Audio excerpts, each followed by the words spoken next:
Во однос на цените на електричната енергија, сакам да го соопштам следното.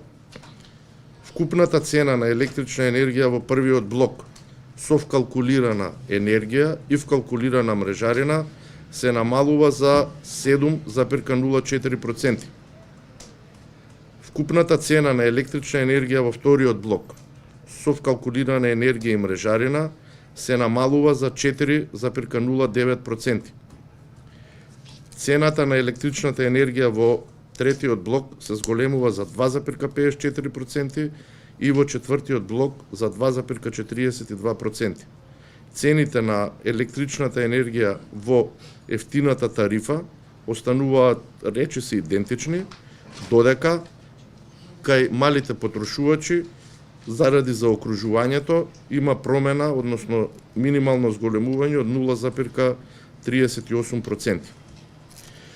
Во однос на цените кои што ги утврдивме за компаниите кои што ни поднесоа барања, цената на операторот на пазарот на електрична енергија, кој што побара зголемување од 83%, ја зголемуваме за 5,2% и таа изнесува 0,0090 денари и тоа има незначително влијание врз крајната цена.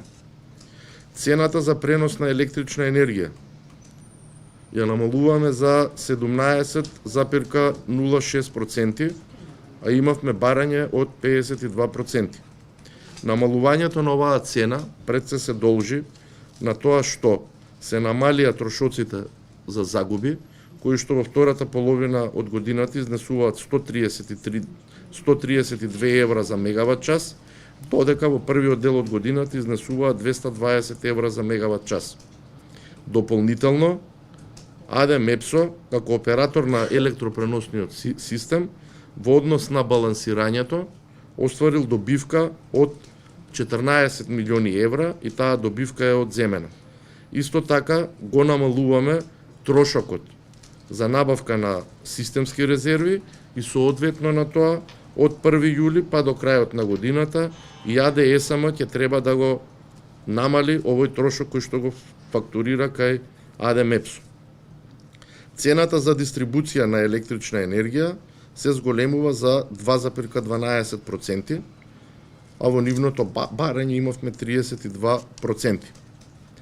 Кај дистрибуција на електрична енергија, цената за загубите во вториот дел од годината, од 1 јули до 31 декември, изнесува 100 евра за мегават час, додека во првиот дел од годината изнесуваше 110 евра за мегават час.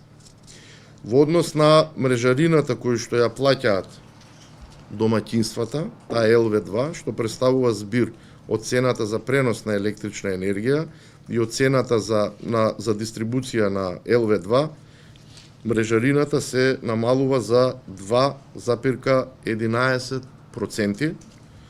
На тој начин енергијата во сметките ќе го немаме, како што го немавме од 1 јануари веќе тој проблем дека се плаќало повеќе за мрежарина, а се плаќало помалце за енергија.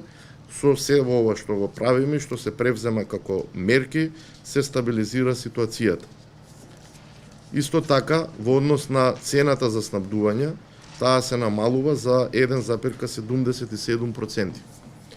За овие намалувања да се случат, се најголема благодарност изразувам до ЕСМ, кој што ја намали цената за загуби во преносната мрежа од 220 евра на 130 евра за мегават час, цената за загуби во дистрибуција на електрична енергија ја намали од 110 евра на 100 евра за мегават час и цената на универзалниот снабдувач ја намали од 56 на 53 евра за мегават час и сето тоа ни овозможи да ги донесеме овие одлуки.